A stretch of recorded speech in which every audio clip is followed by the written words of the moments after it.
स्वागत अनि वेलकम फेरि एउटा अर्को एपिसोडमा युथ फोरमको युवा जाडको यो कार्यक्रममा अबको आधा घण्टा 10 मिनेट एउटा नयाँ र समसामयिक कुरामा हामी चर्चा गर्न गइरहेका छौँ। आजको विषय हामीले ल्याएका छौँ। अहिले देश हामीले सुनेका पनि छौँ आर्थिक अवस्था साह्रै जर्जर छ भन्ने कुरा हामीले सुनिरहेका छौँ। मुलुकमा व्यापार क्षेत्रमा र व्यवसाय क्षेत्रमा कस्ता कस्ता क्रान्तिहरू भए र कस्तो चलिरहेको छ व्यापार व्यावसायिक क्षेत्र भन्ने पनि एउटा चासोको विषय हुन सक्ने देखेर आज हामीले यो विषय ल्याएका छौँ। आजको विषय छ विश्व व्यापार सङ्गठनमा नेपाल प्रवेश भएबाट नेपालले कस्तो फाइदा लिन सकेको छ र वास्तवमा यो फाइदालाई पनि एउटा केलाउने हो भने फाइदा पनि छ र यसमा चुनौतीहरू पनि आएको छ भन्ने कुरालाई नकार्न गर्न सकिन्न। यो कन्टेक्स्टमा आज हामीले चर्चा गर्न खोजेका छौँ कस्तो फाइदा लिन सक्छ विश्व व्यापार सङ्गठनबाट नेपालले र युवालाई अर्थात् युथलाई कसरी मोबिलाइज गर्न सकिन्छ भन्ने कुरा चाहिँ नि महत्त्वपूर्ण हुन सकेर यो कार्यक्रम राखेका छौँ। आज हामीसँग केही अर्थशास्त्रका विद्यार्थीको साथसाथै आज हामीसँग हुनुहुन्छ केही अर्थशास्त्रीहरू र मन्त्रालयका एकजना विशेष प्रतिनिधि पनि। त आउनुहोस् 10 मिनट कुरा सुरु गरौँ, कार्यक्रम सुरु गरौँ विश्व व्यापार सङ्गठनबारे। के लाग्छ तपाईँहरूलाई यो विश्व व्यापार सङ्गठनमा नेपाल सदस्यता भएबाट कस्ता किसिमका फाइदा र चुनौतीहरू आएका छन्? WTO मा प्रवेश गरिसकेपछि अहिलेको कन्टेक्स्टमा कति प्रतिफल प्राप्त गर्न कति सजिलो छ र कति हामीले घाटा बेहोर्नुपर्ने हुन्छ मेन प्रश्न यो जस्तो लाग्छ मलाई।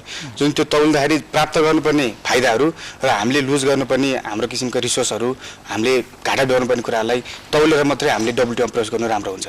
हुन त अब 150 भन्दा बढी देशहरू WTO मा प्रवेश गरिसकेका छन्। यो कन्टेक्स्टमा हामी एक दिन 5 दिन ढिलो चाँडो अभियसली त्यहाँ जानै पर्छ। यो ग्लोबलाइजेसन समयमा हामी एक्लो बस्न सक्दैनौँ। तपाईँलाई के लाग्छ WTO को सदस्यता पाएबाट नेपालले जुन पाउन सक्ने सुविधाहरू त्यसको कतिको युटिलाइज गरिरहेको छ? अब इमिडिएटली तपाईँको अब नेपालको 2 वर्ष सायद भयो क्यारे WTO मा प्रवेश गरेको होइन।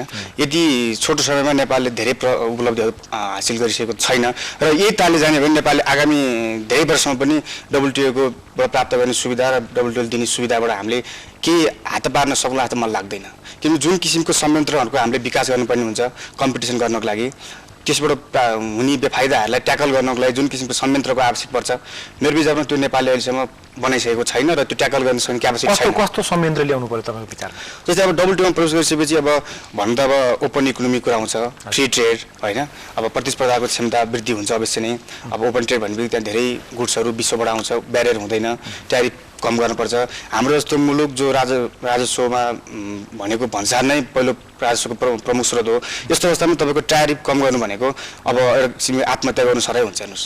त्यो त त्यसको लागि त हामीले अब तयारी गर्नु पर्यो। सरकारले अरू पनि कुराहरू सोचेर यसलाई लागू गर्न सक्छ होला नि त?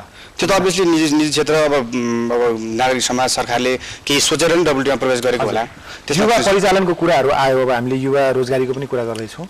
युवाहरू परिचालन कतिको भएको छन् त? यो रिजनल ट्रेडिङ कोअपरेसन बा नेपाल आबद्ध भएबाट युवाहरूले कतिको रोजगारी पाइरहेका छन् या युवाहरू कसरी परिचालित छन्? अनि रोजगारी सृजना हुनको लागि सबभन्दा पहिला इन्भेस्टमेन्ट हुनु पर्यो, इन्डस्ट्रीको अब डेभलपमेन्ट हुनु पर्यो। नेपालमा अहिले कन्टेक्स्टमा थाहै छ भएको इन्डस्ट्री बन्द भइरहेछन् र न्यू इन्डस्ट्रीहरू आउन सकिरहेका छैनन्। फरेन इन्भेस्टरहरू नेपालमा इन्भेस्ट गर्न अहिले पोजिटिभली रूपमा लागिरहेका छन् जस्तो मलाई लाग्छ। यो अवस्थामा रोजगारी भन्ने त त्यतिकै सिजन हुने होइन। त्यसको लागि त इकोनोमिक एक्टिभिटी बढ्न पर्यो, त्यसको लागि इन्डस्ट्री डेभलप हुनु पर्यो। त्यो छैन।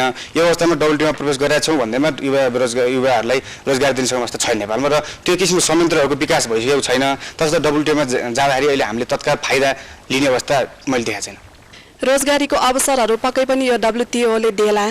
मतलब त्यसले चाहिँ फ्री इकोनोमिक नो ब्यारियर्सले गर्दाखेरि त्यो गर्न रोजगारी एकदम सर्ट हो, अनिवार्य सर्ट हो दिगो आर्थिक विकासको लागि, आत्मनिर्भर आर्थिक विकासको लागि। तर नेपालको सन्दर्भमा यो infrastructure, basic needs, minimum subsistence level नै नपुगेको अवस्थामा चाहिँ यो WTO मा प्रवेश तपाईँले भन्न खोज्नु भएको के नेपालले अहिलेसम्म मार्केट एसेसमेन्टको राम्रोसँग फाइदा लिन नसकेको जस्तो लाग्छ? हजुर, नेपाल त्योसम्म पुग्ने क्षमता अहिले भएकै छैन। मतलब आफ्नो इन्फ्रास्ट्रक्चर डेभलपमेन्ट र रोजगारीको लागि अहिले जुन फ्री ट्रेडले गर्दा अन्य मुलुकहरूसँग कम्पिटिसन गर्न सक्ने ऊ नै छैन। इभन अब अहिले KU र TUकै प्रडक्टमा हेर्दाखेरि पनि जुन यो काठमाडौँ युनिभर्सिटीको प्रडक्टसँग TU को प्रडक्टले त्यो एजुकेसनल बेसिसमै हेर्दाखेरि पनि कम्पिटिसन गर्न सक्ने अवस्थामा हामी खासै देख्दैनौँ। विश्वका 150 राष्ट्रहरू चाहिँ WTO प्रवेश गरिसकेको परिप्रेक्ष्यमा नेपाल WTO प्रवेश गर्नु निश्चित राम्रो कुरा हो, गर्नुपर्छ।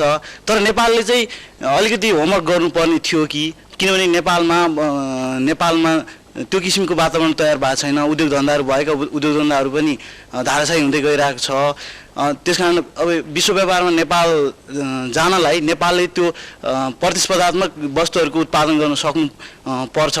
त्यसले गर्दाखेरि भनेपछि हाम्रा उद्योग व्यवसाय धराशायी भएको अवस्थामा मात्रै हामीले कम्पिटिट गर्न नसक्ने अवस्थाको सृजना भएको हो, या यस्तो अवस्था नभएकोमा त हाम्रो सदस्यता राम्रै अवस्थामा हुनु थियो भन्ने कुरामा हामी मान्न सक्छौँ। हाम्रो चाहिँ के भनेदेखि पहिला सुरुमा हाम्रो आफ्नो यो विश्व व्यापारमा जानुभन्दा पहिला हामीले धेरै होमवर्क गर्नु पर्थ्यो। यहाँ किनभने विश्व व्यापारमा गएपछि अब विश्वका 150 राष्ट्रहरूले चाहिँ त्यहाँ सहभागी छन्। WTO ले चाहिँ मेन इम्प्लोइमेन्ट हेर्ने भन्दा पनि ट्रेड अथवा मार्केट एसेस गर्ने मात्र हेर्छ जस्तो लाग्छ मलाई। होइन, हामीले भन्न खोजे चाहिँ WTO मा नेपाल आबद्ध भएबाट उद्योग धन्दाहरू चाहिँ नि सक्रिय हुन सक्छन्, सक्रिय हुन्छन्, एक्टिभ हुन्छन्।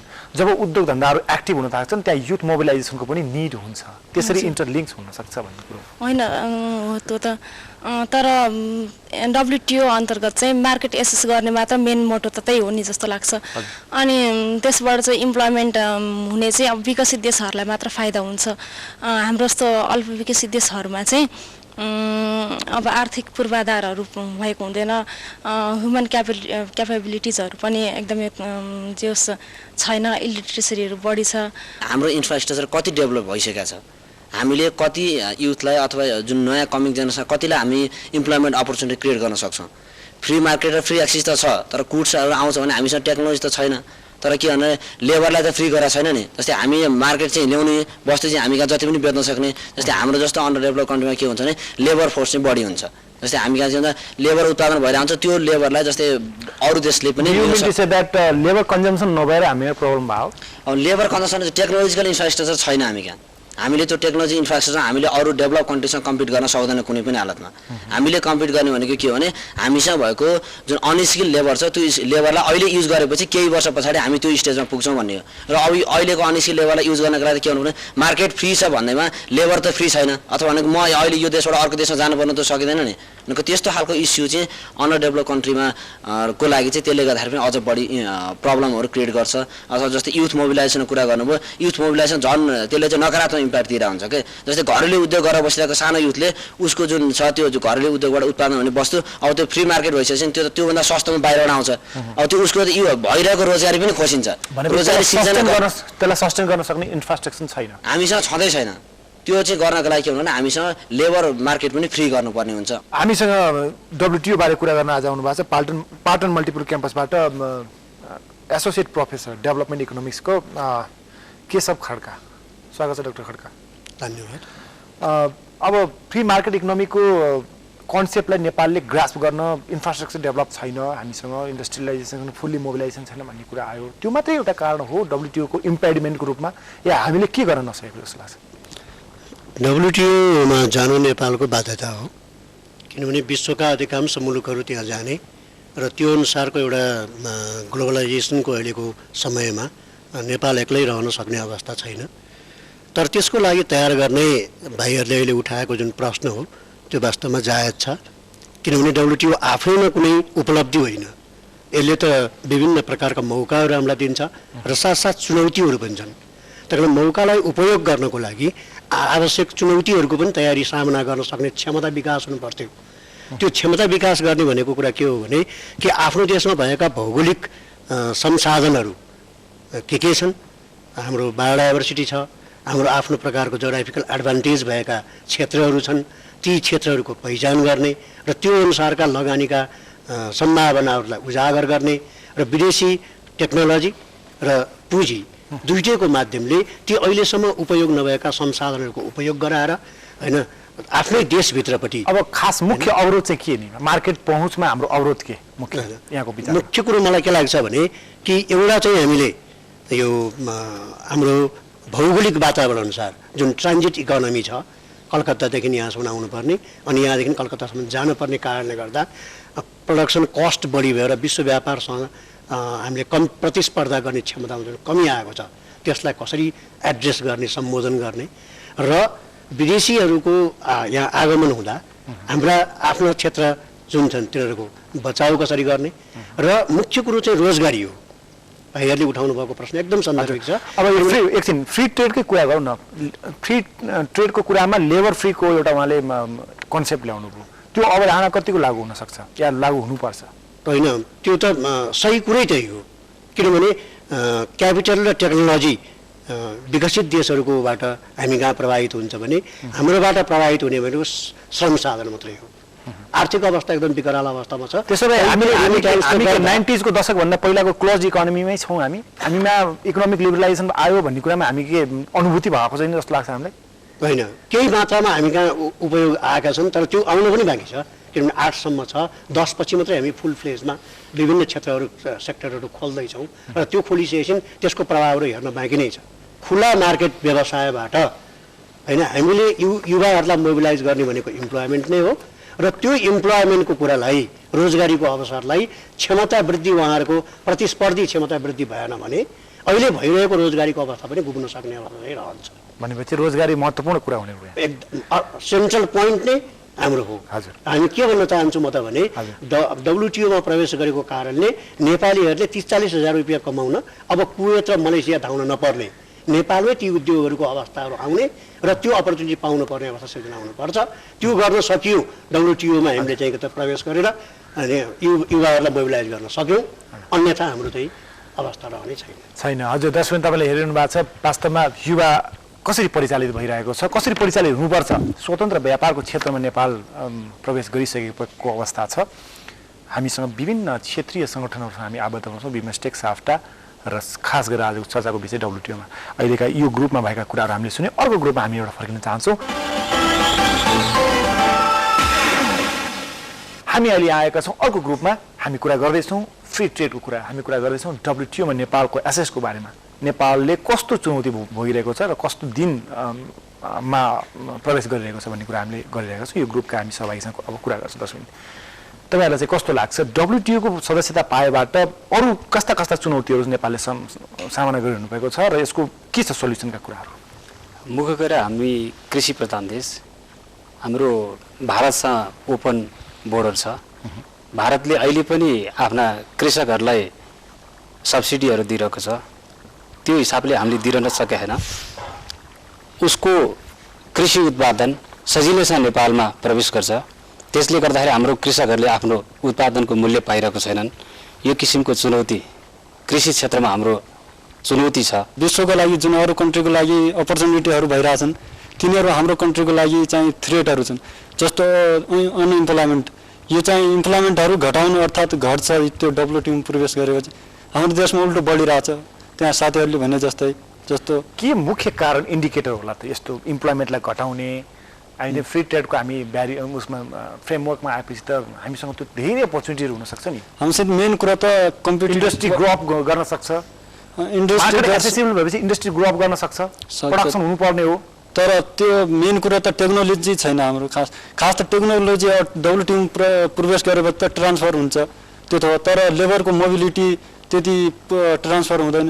त्यसले गर्दा हाम्रो नेपालमा जस्तो र मेटेरियल थुप्रै छ, नेपालमा जे पनि प्रोडक्सन गर्न सक्छ। WTOमा नेपाल जानाले अपर्च्युनिटी र थ्रेट दुवै चाहिँ निश्चय पनि अहिले चाहिँ पाउने कुरा हुन्छ। जहाँसम्म हामी किन पछाडि परिरहेका छौँ त भन्दाखेरि अब आर्थिक र जुन सामाजिक आधारशिलाहरूको विकास हुनु पर्थ्यो नि, त्यो पूर्वाधारहरूको विकास नै हुन सकेको छैन। यसले गर्दा हाम्रोमा प्रोडक्ट कम्पिटेटिभनेस पनि छैन र सर्भिस सुपेरियरिटी पनि छैन। यी दुवै कुरा नभएपछि हामी भोलि अन्तर्राष्ट्रिय बजारमा मार्केट पाउन सक्ने अवस्थामा रहन सक्दैनौँ। त्यस्तै कुरो अब श्रममा पनि हुन्छ। हामी अब भोलि यहाँ चाहिँ भनौँ न 2010 पछि जब सारा सर्भिस क्षेत्र चाहिँ खुला हुन्छ, सर्भिस क्षेत्र खुला भइसकेपछि हाम्रो चाहिँ यो श्रम बजारमा पनि अब हाम्रो हुन त यहाँको श्रमले पनि पहुँच पाउला। त श्रम बजारमा थ्रेट हुनसक्छ? श्रम बजारमा होइन, अपर्च्युनिटी पनि हुन्छ। अब यहाँको श्रम चाहिँ निर्यात गरेर हामीले प्रशस्त अहिले जस्तो रेमिटान्स अहिले आइरहेछ नि, त्यसरी आउन सक्छ। अपर्च्युनिटीहरूलाई लिने सन्दर्भमा हामी अब त्यति प्रयासरत भएनौँ। यस्तै हो भने त घाटा नै बेहोर्नु पर्ने त हुन्छ। हामीसँग फ्री ट्रेड र WTOको बारेमा कुरा गर्ने एकजना इकोनोमिस्ट आउनुभएको छ। We have Rakesh Wadhwa. He is a free market economist, an award-winning journalist. He has been awarded by Bastet Journalism Award in USA. Right, Mr. Wadhwa? Yes, correct. Welcome to you, Mr. Wadhwa, Thank you. at our show. So far, the voice has been brought up about the free trade and free trade regional trading cooperation. So the voice has come also about the labor, because our labor is not free or something like that. What do you say about the present scenario of WTO in Nepal? Well, joining the WTO is good, because otherwise you have to deal individually with maybe 160 countries. Yeah. Now you have one agreement and you can deal with all the countries. But going beyond that, people have been talking about the opportunity and threat. As far as I am concerned, there is only opportunity in free markets. There is zero threat. The countries which have progressed after World War I have been those which have embraced free trade with or without WTO. So for Nepal, I would want unilateral free trade starting tomorrow, not day after tomorrow, not 3 days afterwards, starting tomorrow. This is what is going to lead to end of unemployment over here. What are the bases that you can bet about there is no any threats at all at this free market? Okay, I will give you concrete examples. Hong Kong, for example, was just a rock, nothing, fishing village, no development, nothing, as poor as Nepal was. It embraced free trade, and see where it is today. Now you will say, maybe Hong Kong is too small. But what happened to other small economies? Cuba went nowhere until it also has started to embrace a little bit of free markets, only a little bit. Haiti, which is next to the USA, is a small island. If they were free markets, it would progress. Now the people of Haiti are starving. So big or small has nothing to do with it. Up to 1990, India was a closed economy, and it went nowhere. You also indicate. Look at the progress now in China and India. It is all due to gradually reducing barriers to trade. But I say to Nepal, don't do it gradually. Do it overnight. Do it tomorrow. Look at its location. It's not landlocked. It's land-linked. It's linked to China and India. If Nepal becomes duty-free tomorrow, removes all barriers to investment, you will have big retail establishments coming to Nepal, and they will be selling to Chinese and Indians. So India has maybe 20-25% duty at the moment. Then what would China happen to the has 13-14%. domestic industries? What would happen to the domestic industries? That's exactly the question which was raised in India. When Manmohan Singh liberalized, they said, what will happen to industry? Of course, some industry will close. Where the imports are more competitive, that industry will close. But look at it. Look at the overall situation, what happens. We find out where we can be more competitive. India, many industries closed, but the growth went from 0 to 2%. That was called the Hindu rate of growth. It went to 8 to 10% now. Why? This was because free markets came. For example, now at this time, investment in retail is prohibited in Nepal. Open it to retail. China is the best example. It allowed retail, and it found that its exports really zoomed up, because all the companies which came to set up big supermarkets in China started exporting to America, Europe, and Australia in huge quantities. The classic example is Walmart. India is making a big mistake because of the pressure from the leftist. So Nepal doesn't have to make the mistake. Nepal has to go straight forward. Forward, liberalize the retail trade. That's the biggest employment opportunity over there. We're talking about the labor-free economy. What would happen to the mobilization of youth? Because the youth of Nepal are, going abroad so harshly. Well, I totally agree. If there is no opportunity over here, if investment is not coming for whatever reason, if there is no trade, then people have to go abroad. What option is there? You are only open up to FDI in Nepal? Yes, FDI into Nepal. Singapore gets 3,000 times more FDI on a per capita basis. That's what changed Singapore. It was FDI, investment coming in from abroad. What difference does it make? If we allow big investment to come over here, they will hire the people, and then there will be competition among employers wanting to hire employees. Let's see, USA, with all the talk of protectionism over there, anti-dumping duties, in the USA, the rate of duty on average is only 2.8%. USA imports $1.5 trillion worth of goods, which is $5,000 for each man, woman, and child in the USA. Nepal maybe has a trade of $38 to $40 per capita. If it remains such a low trading economy, is never going to progress. हामीले get regime हुँदाखेरि नै 1989 मा मेम्बरशिपको लागि get को मेम्बरशिपको लागि हामीले apply गरेको थियौं र हामीले अब्जर्भरको स्ट्याटस पाएको थियौं र 1995 मा WTO को मेम्बरशिप प्राप्त भएपछि WTO को स्थापना भएपछि फेरि पनि हामीले मेम्बरसिपको लागि एप्लाई गरेको थियौँ र हाम्रो मेम्बरसिप ग्याटबाट अब्जर्भर स्ट्याटसमै ट्रान्सफर भएको थियो। 2 वर्षमा हामीले के गर्यौँ भने अब अहिले यहाँ थुप्रै ऐन नियम कानुनहरूका कुराहरू उठे र हाम्रा धेरै जस्तो कानुनहरू चाहिँ जुन हामीले चाहिँ म्यान्डेटरी हाम्रो कमिटमेन्ट थियो, हामीले WTO को मेम्बरसिप लिँदाखेरि जुन हामीले कमिटमेन्ट गरेछौँ, हाम्रो 25 कमिटमेन्ट्सहरू छ जुन कि हामीले पुरै गर्नुपर्ने छ, त्यसमा मोस्टली हामीले गरिसकेको छौँ। र जुन हाम्रो चाहिँ अब ल्याबको कुरा, जुन हाम्रो 39 हाम्रो चाहिँ रुल एन्ड रेगुलेसनलाई चाहिँ संशोधन गर्नुपर्ने कुराहरू छ, त्यो हाम्रो एक्सन अफ प्लान हो, त्यो चाहिँ हामीले ग्रेजुअली गर्दैछौँ। सरकारले के गरिरहेको छ यो बारेमा? गभर्नमेन्टको काम चाहिँ एउटा सहजकर्ताको काम हो। हामीले अहिले चाहिँ नीतिहरू नयाँ नीतिहरू ल्याइरहेको छौँ, जस्तो अहिले भर्खरै राष्ट्रिय कृषि नीतिहरू आइरहेको छ हैन, ट्रेड इन गुड्समा। र हामीले चाहिँ नेगोसिएसनमा पनि नेपालको फर्ममा कसरी हाम्रो market access and free duty free and quota free market access कसरी हासिल गर्ने, त्यसमा चाहिँ हाम्रो प्रयास छ। यो नेपाल इन्डियाको ट्रिटी बिग्रेर हो कि जुन चाहिँ इन्डियन बजेटले 4% जुन यो के काउन्टरभेलिङ जुन ड्युटी लगाएको छ, त्यो त्यसको बारेमा चाहिँ नि व्यापारीहरू नै गएर नेगोसिएट इन्डियामा गर्नु पर्यो, सरकारले पहल किन गरेन यसमा? यो बारेमा भन्नु। एउटा कुरो तपाईँले के बुझ्नुपर्छ भने नि हाम्रो नेसनल पोलिसीले प्राइभेट सेक्टरलाई चाहिँ एउटा डेभलपमेन्ट पार्टनरको रूपमा लिएको छ। गभर्नमेन्टले बाइलेटरल या मल्टिलेटरल फोरममा चाहिँ यो कुरा राख्छ भने सफर जुन चाहिँ अब भनौँ न तपाईँले 4% हामीले भिक्टिम बिजनेसम्यान नै दौडिनुपर्ने खास बाध्यता, जस्तो गभर्नमेन्टको हाम्रो ट्रिटी छ, हाम्रो चाहिँ अब टकहरू चाहिँ भइरहेछ, बाइलेटरल टकहरू नभएको होइन, भइरहेछ, अहिले चाहिँ कन्क्लुड भएको छैन। त्यति मात्रै म जानकारी दिन चाहन्छु। अहिले तपाईँको जुन मल्टिनेसनल कम्पनीहरू छ नि, कोडाक भयो, तपाईँको आएर ग्ल्याक्सो, कोकाकोला, IBM हरूले तपाईँको एउटा अनडेभलप कन्ट्रीमा जुन किसिमको एउटा प्रभुत्व जमाएर बसेको छ नि, त्यसले त्यहाँको जनतालाई किसिमले एउटा नसा जस्तो पिलाएको छ कि, त्यसले एउटा प्रभुत्व जमाएर छ। र अहिले त्यसले गर्दाखेरि टेक्नोलोजीको नियो कोलोनिजमको जस्तो मलाई लाग्छ कि एउटा उपनिवेशवादै खडा गर्ने, आफ्नो मात्रै प्रभुत्व जमाउने, त्यसमा अरूलाई इन्भल्भ गराउन नचाहने, अनडेभलप कन्ट्रीको इन्डस्ट्रीहरूलाई तल पारे गर्ने, त्यसको लागि विपन्न सम्पन्न वर्ग केही सीमित मात्रै यसको फाइदा लिने र विपन्न वर्गले र स्मल स्केल इन्डस्ट्रीले चान्स नपाउने अवस्था आइरहेछ। यो अवस्थामा त एकछिन भने नि ह्युमन राइट्सको भाइलेसन हुन्छ कि country. So what do you think that Mr. Wadhwa, he is saying that it's a violation of human rights and it's a kind of imposition of the, dumping the products of the multinational companies to Nepal.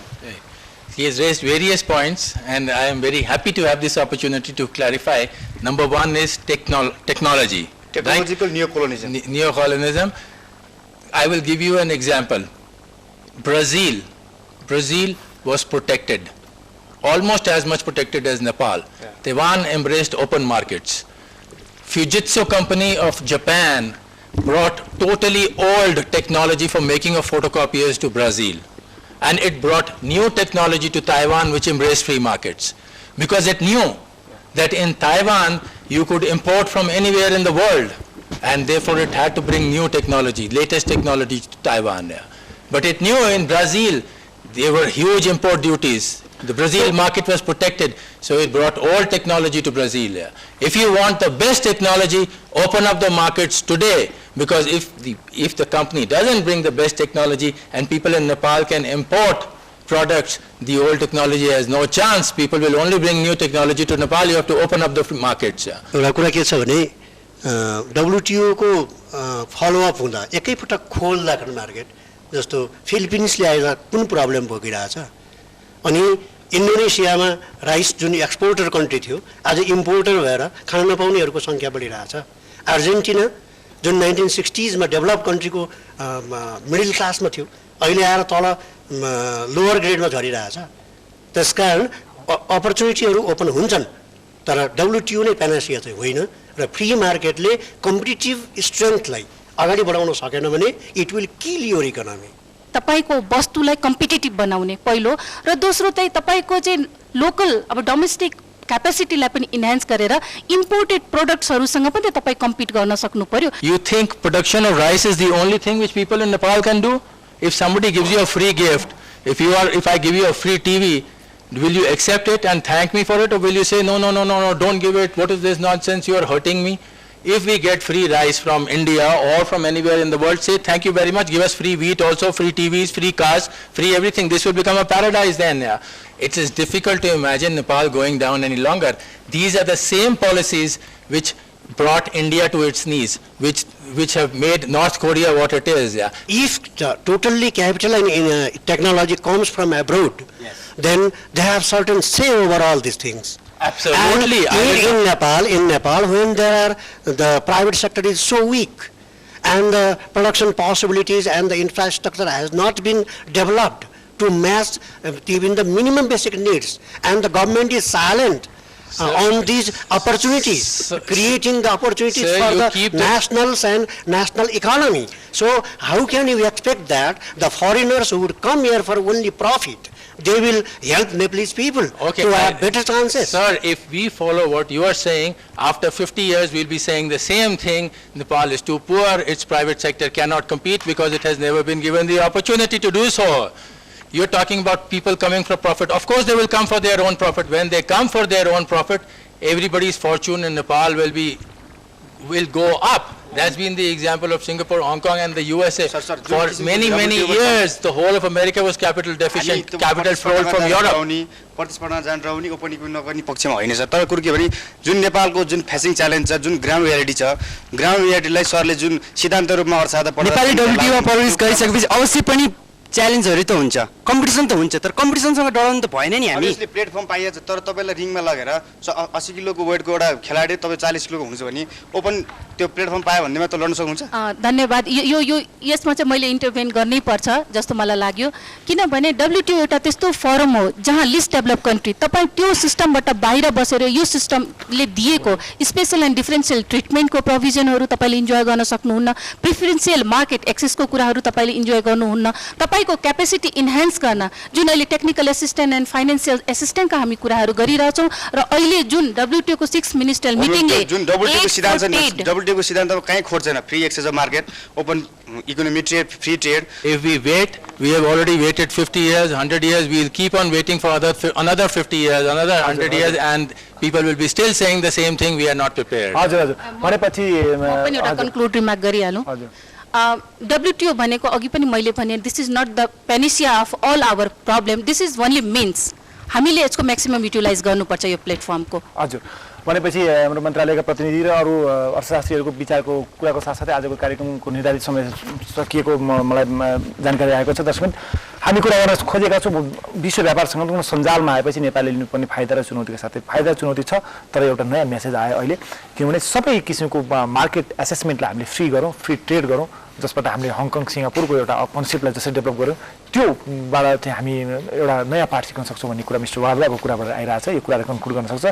तपाईको कस्तो यो बारे प्रतिक्रिया हुन सक्छ? Give send us your feedback suggestion to us at the following address youth forum NTB to metro post box number 3826 Kathmandu Nepal and do email us at the following address youthforum@enet.com.np। दर्शकवृन्द यहाँलाई यो कार्यक्रम हेर्नुको धेरै धन्यवाद र अर्को साता फेरि एउटा नयाँ विषय ल्याएर तपाईँहरूमाथि चर्चा गरौँ भन्ने बाचाका साथ म सञ्चालक प्रहलाद गिरी सबै विशिष्ट व्यक्तिबाट बिदा माग्न चाहन्छु। नमस्ते।